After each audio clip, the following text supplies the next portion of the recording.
నాగేశ్వరరావు.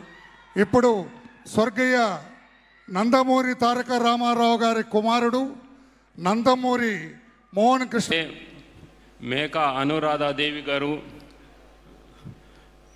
పుట్టినందువల్ల ఆవిడ పేరు మీద ఈ ప్రొడక్షన్ కంపెనీ స్టార్ట్ చేశారు.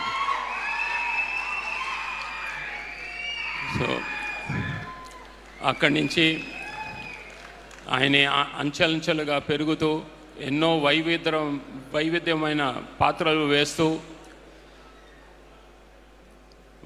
వయసుకు మించిన పాత్రలు కానివ్వండి,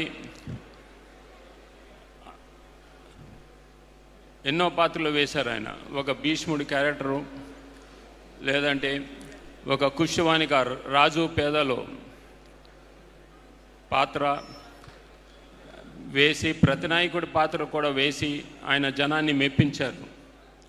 ఈ పాత్రలన్నీ ఆయన మీద ఎంతో ప్రభావం చూపించాయి. పుండ్రకాక్ష గారు నిర్మించిన మహామంత్రి తిమ్మర్సులో ఆయన శ్రీకృష్ణ దేవరాయలు